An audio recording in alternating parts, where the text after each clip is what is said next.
Hi guys, आप सबका हमारे यूट्यूब चैनल तस्मीर कैरियर एकेडमी पे स्वागत है। गाइज, आज जो हम आपको डिटेल देने जा रहे हैं वो देने जा रहे हैं बीपीसीएल रिक्रूटमेंट 2025 के नोटिफिकेशन के बारे में। बीपीसीएल यानी कि भारत पेट्रोलियम कॉर्पोरेशन लिमिटेड ने जूनियर एग्जीक्यूटिव की, एसोसिएट एग्जीक्यूटिव की और सेक्रेटरी की पोस्ट के लिए अपना नोटिफिकेशन जारी किया है। अगर आप भी इन वैकेंसीज के लिए अप्लाई करना चाहते हैं तो गाइज ये वीडियो आपके लिए बहुत ज्यादा इंपॉर्टेंट है, क्योंकि इस वीडियो में हमने पूरा डिटेल में बताया कि क्या मिनिमम क्वालिफिकेशन मांगी गई है, क्या आपका सिलेक्शन प्रोसेस रहेगा, लास्ट डेट अप्लाई करने की कब है और ऑनलाइन जाकर के कैसे आपको रजिस्ट्रेशन और फॉर्मेलिटीज पूरी करनी होगी। तो गाइज पूरा वीडियो देखिएगा और साथ ही साथ में हमारे इस यूट्यूब चैनल को सब्सक्राइब कर लें, लाइक करें और ज्यादा से ज्यादा शेयर करें। तो गाइस सबसे पहले बात करते हैं कि ऑफिशियल वेबसाइट की। इनकी जो ऑफिशियल वेबसाइट है वो है www.bharatpetroleum.in, जहां पर जाकर के आपको रजिस्ट्रेशन और फॉर्मेलिटीज पूरी करनी होगी। रिक्रूटमेंट अथॉरिटी जो रहेगी आपकी बीपीसीएल रहेगी, यानी कि भारत पेट्रोलियम कॉर्पोरेशन लिमिटेड रहेगी। पोस्ट नेम की अगर बात करें तो जूनियर एग्जीक्यूटिव की, एसोसिएट एग्जीक्यूटिव की और आपकी सेक्रेटरी की पोस्ट रहेंगी। जेंडर की अगर बात करें तो मेल एंड फीमेल यानी कि man and women both can apply for these vacancies. Total vacancies की अगर बात करें तो अभी इन्होंने अनाउंस नहीं की है अपनी टोटल वैकेंसीज, कितनी वैकेंसीज के लिए इन्होंने नोटिफिकेशन जारी किया है। जॉब लोकेशन की अगर बात करें हम तो सिलेक्शन होने के बाद जो है आपका ऑल ओवर इंडिया जहां जहां बीपीसीएल के ब्रांचेस हैं या यूनिट्स हैं कहीं भी आपकी पोस्टिंग दी जा सकती है। अप्लाई मोड की अगर बात करें तो आपका ऑनलाइन रहेगा, ऑफलाइन किसी तरह का कोई कम्युनिकेशन या कॉरेस्पॉन्डेंस नहीं किया जाएगा। रजिस्ट्रेशन जो स्टार्ट हो गए हैं वो 28 मई 2025 से रजिस्ट्रेशन स्टार्ट हो चुके हैं और लास्ट डेट जो है रजिस्ट्रेशन की यानी कि अप्लाई करने की वो है 27 जून 2025। तो 27 जून 2025 से पहले पहले आपको उनकी ऑफिशियल वेबसाइट पर जाकर के अपना रजिस्ट्रेशन और फॉर्मेलिटीज पूरी कर लेनी है। अब बात करते हैं रिटर्न एग्जाम डेट की। तो रिटर्न एग्जाम डेट अभी कोई अनाउंस नहीं की गई है, जल्दी ही इनकी ऑफिशियल वेबसाइट पर जो है रिटर्न एग्जाम डेट भी अनाउंस कर दी जाएगी। एडमिट कार्ड की अगर बात करें, जो भी आपकी एग्जाम डेट आएगी उससे एक हफ्ते पहले जो है आप अपना एडमिट कार्ड जो है डाउनलोड इनकी ऑफिशियल वेबसाइट से कर सकते हैं। अब नेक्स्ट बात करते हैं कि आपका जो है एप्लीकेशन फीस क्या रखी गई है। तो एप्लीकेशन फीस की अगर हम बात करें, अगर आप जनरल, ओबीसी या ईडब्ल्यूएस इस कैटेगरी में आते हैं तो आपके लिए एप्लीकेशन फीस जो है 1180 रुपए रखी गई है। और अगर आप एससी, एसटी, फिजिकल हैंडीकैप इस कैटेगरी में आते हैं तो आपके लिए एप्लीकेशन फीस जो है नील रखी गई है, यानी कि आपको एग्जेम्प्टेड रखा गया है। आपको किसी भी तरह की कोई एप्लीकेशन फीस देने की जरूरत नहीं है। पेमेंट मोड की अगर बात करें, जो आपका एप्लीकेशन फीस रहेगा वो ऑनलाइन रहेगा, यानी कि at the time of registration आप अपने debit card, credit card, net banking, UPI, IMPS या जो भी पेमेंट गेटवे वहां पर होगा उसके थ्रू जो आप अपनी एप्लीकेशन फीस डिपॉजिट कर सकते हैं। नेक्स्ट बात करते हैं कि आपका एलिजिबिलिटी क्राइटेरिया क्या मांगा गया है, यानी कि क्या मिनिमम एजुकेशनल क्वालिफिकेशन मांगी गई है। तो ये आपकी पोस्ट वाइज वरीज करेगी। अगर आपने 10th क्लास कर रखा है या 12th क्लास कर रखा है या आपके पास bachelor degree in any discipline है या आपके पास मास्टर डिग्री है या आपके पास जो है इंजीनियरिंग का डिग्री या डिप्लोमा आपने कर रखा है इंजीनियरिंग में इन रिलेवेंट फील्ड में, या आपके पास बिजनेस मैनेजमेंट की डिग्री है या फाइनेंस की डिग्री है, यानी कि बीटेक वालों 10th वालों के लिए भी अपॉर्चुनिटी रखी गई है, 12th वालों के लिए भी रखी गई है। बीटेक वाले भी अप्लाई कर सकते हैं, बी वाले भी अप्लाई कर सकते हैं, एमबीए वाले भी अप्लाई कर सकते हैं, एमसीए वाले भी अप्लाई कर सकते हैं और आपका एमएससी अगर आपने केमिस्ट्री कर रखा है वो भी अप्लाई कर सकते हैं और सीए अगर आपने कर रखा है तो आप भी कर सकते हैं। यानी कि अलग अलग डिपार्टमेंट में जो है अलग अलग पोस्ट के लिए जो है अलग अलग क्वालिफिकेशन मांगी गई है। तो यहां पर जो है सबके लिए ज्यादातर जो है वैकेंसीज अपॉर्चुनिटी रखी गई है। प्लस इसमें जो आपका 3 इयर्स से लेकर के 5 years experience in relevant field में मांगा गया है।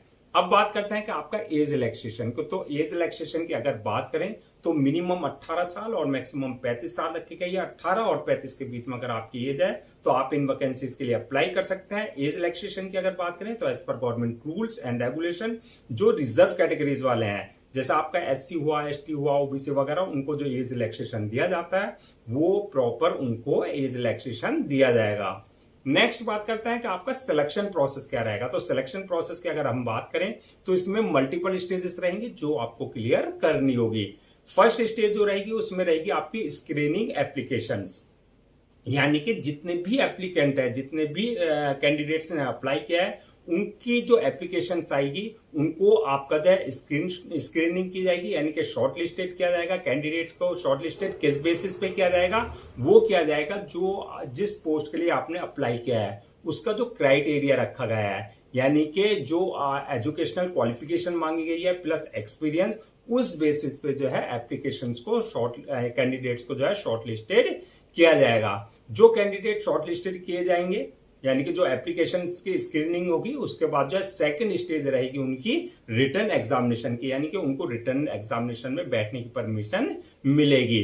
तो जो रिटन एग्जामिनेशन क्लियर कर लेंगे, थर्ड स्टेज होगी उनके लिए जो है केस बेस्ड डिस्कशन की और ग्रुप टास्क की, यानी कि उनका थर्ड स्टेज जो रहेगा आपका केस बेस्ड डिस्कशन होगा और ग्रुप टास्क उनको दिया जाएगा। जो ये क्लियर कर लेंगे, फोर्थ स्टेज होगी उनके लिए इंटरव्यू की, यानी कि उनका जो है इंटरव्यू लिया जाएगा। जो इंटरव्यू क्लियर कर लेंगे उसके नेक्स्ट स्टेज होगी डॉक्यूमेंट्स वेरिफिकेशन की, यानी कि at the time of registration जो भी डॉक्यूमेंट्स आपने अपलोड किए हैं वो सारे डॉक्यूमेंट जो आपका ओरिजिनल चेक किए जाएंगे, यानी कि वेरीफाई किए जाएंगे। और लास्ट स्टेज होगी मेडिकल एग्जामिनेशन की, यानी कि जिस पोस्ट के लिए आपने अप्लाई किया है उसके लिए देखा जाएगा कि आप फिजिकली और मेंटली पूरी तरीके से फिट हैं या नहीं है। तो ये मल्टीपल स्टेजेस रहेंगी जो आपको क्लियर करनी होगी। नेक्स्ट बात करते हैं कि आपका सैलरी एंड अलाउंसेस की। तो सैलरी अलाउंसेस की अगर हम बात करें तो ये आपकी पोस्ट वाइज वरीज करेगी। अगर आप अप्लाई कर रहे हैं जूनियर एग्जीक्यूटिव की पोस्ट के लिए, तो इसमें जो आपकी सैलरी रहेगी 30,000 से लेकर के 1,20,000 के बीच में रहेगी।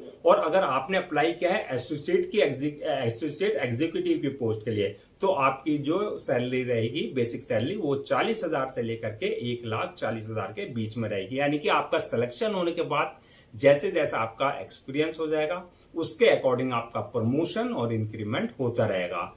अलाउंसेस और अदर्स बेनिफिट्स की अगर बात करें तो एज पर कंपनी रूल्स जो एक एम्प्लॉय को दिए जाते हैं, आपका अलाउंसेस और अदर्स बेनिफिट्स वो सारे जो है आपको प्रॉपर दिए जाएंगे।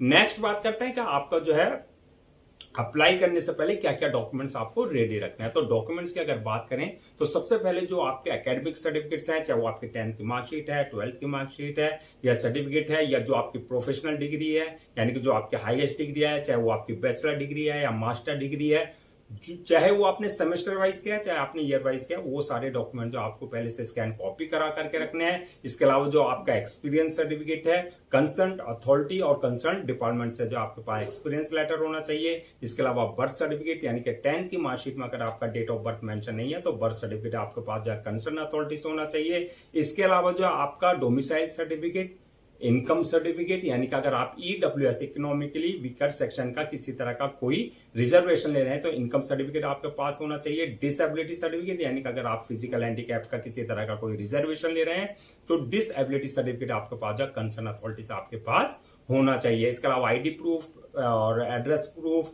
और आपका passport size photo, signature, thumb impression वगैरह, ये सारे डॉक्यूमेंट जो है जो भी रिक्वायर्ड डॉक्यूमेंट्स है वो सारे आपको पहले से स्कैन कॉपी करा करके रखने हैं। नेक्स्ट बात करते हैं कि आपका अप्लाई करने का जो है क्या प्रोसीजर रहेगा। तो जैसे कि हमने स्टार्टिंग में बताया था, पूरा प्रोसेस ऑनलाइन रहेगा, ऑफलाइन किसी भी तरह का कोई कम्युनिकेशन या कॉरेस्पॉन्डेंस नहीं किया जाएगा। तो ऑनलाइन अप्लाई करने के लिए सबसे पहले आपको उनकी ऑफिशियल वेबसाइट www.bharatpetroleum.in पर विजिट करना है। जब वहां विजिट करेंगे आप और आप होम पेज पर जाएंगे तो वहां पर आपका जो रिक्रूटमेंट वाला सेक्शन होगा वहां आपको क्लिक करना है, वहां पर अप्लाई ऑनलाइन का लिंक मिलेगा। यहां पर इस बात का ध्यान रखना है, अगर आपने इनके पोर्टल पर अपने आप को पहले से रजिस्टर नहीं करा रखा है तो आपको जो है न्यू रजिस्ट्रेशन पे जाकर के अपनी पर्सनल डिटेल्स प्लस अपना वैलिड ईमेल आईडी और मोबाइल नंबर से अपने आप को रजिस्टर्ड करा लेना है। जब आप वहां पर जो है अपना जो है यूजर नेम और पासवर्ड जनरेट कर लेंगे, यानी कि जो क्रेडेंशियल होंगे वहां से आपको जो है यूजर नेम पासवर्ड मिल जाएगा। अगर ऑलरेडी आपने इनके पोर्टल पर अपना आपको रजिस्टर करा रखा है तो जो यूजर नेम पासवर्ड आपके पास है, यानी कि क्रेडेंशियल है, उससे आपको लॉगिन करना है। तो लॉगिन करने के बाद जो आपका एप्लीकेशन फॉर्म आएगा जो कि जहां पर आपकी पूरी पर्सनल डिटेल्स मांगी जाएगी, जैसा आपका नाम, आपका father name, mother name, date of birth, आपकी एकेडमिक क्वालिफिकेशन, आपकी प्रोफेशनल क्वालिफिकेशन, आपका एक्सपीरियंस, जो भी रिक्वायर्ड डिटेल्स है वहां पर आपको बिल्कुल एक्यूरेट फिल करनी होगी। जब डिटेल्स फिल आप कर देंगे, नेक्स्ट ऑप्शन आएगा आपका अपलोड योर डॉक्यूमेंट्स का, यानी कि जो भी आपके डॉक्यूमेंट्स है, चाहे वो एकेडमिक है या जो प्रोफेशनल है, वो सारे डॉक्यूमेंट जो है आपके जो है आपको अपलोड करना है। साथ में पासपोर्ट साइज फोटो, सिग्नेचर वगैरह जो भी रिक्वायर्ड डॉक्यूमेंट्स है वो आपको उनके प्रेस्क्राइब फॉर्मेट यानी कि डायमेंशन के हिसाब से जो है अपलोड करने होंगे। डॉक्यूमेंट्स अपलोड करने के बाद जो है नेक्स्ट ऑप्शन आएगा आपका एप्लीकेशन फीस का, यानी कि जो भी आपकी एप्लीकेशन फीस है वो आपको अपनी कैटेगरी के अकॉर्डिंग जो अपने debit card, credit card, net banking, UPI, IMPS या जो भी पेमेंट गेटवे है उसके थ्रू आप अपनी एप्लीकेशन फीस जो है डिपोजिट कर सकते हैं। नेक्स्ट ऑप्शन आएगा एप्लीकेशन फीस डिपोजिट करने के बाद जो है फॉर्म को सबमिशन का यानी कि अपलोड करने का। तो फॉर्म को सबमिट करने से पहले एक बार रिव्यू वाले ऑप्शन में जाकर के जो आप फॉर्म को पूरा रिव्यू कर लें, और रिव्यू करने के बाद जब फॉर्म को सबमिट कर दें, और सबमिट करने के बाद जब उसकी 1 या 2 कॉपी जो है प्रिंट आउट जरूर ले लें for your future reference, so that आपके पास जो एक हार्ड कॉपी के रूप में एक ऑफिशियली रिकॉर्ड आपके पास हो जाए। तो गाइज ये थी आपकी बीपीसीएल यानी कि Bharat petroleum corporation limited recruitment 2025 के नोटिफिकेशन की डिटेल, जो कि जूनियर एग्जीक्यूटिव, एसोसिएट एग्जीक्यूटिव और सेक्रेटरी की पोस्ट के लिए उन्होंने अपना नोटिफिकेशन जारी किया गया था। आई होप आपके सारे डाउट्स क्लियर हो गए होंगे। अगर अब भी आपको किसी तरह का कोई डाउट है या क्वेरी है या कंफ्यूजन है तो आप हमसे कमेंट सेक्शन में पूछ सकते हैं, हम उसका रिप्लाई जरूर देंगे।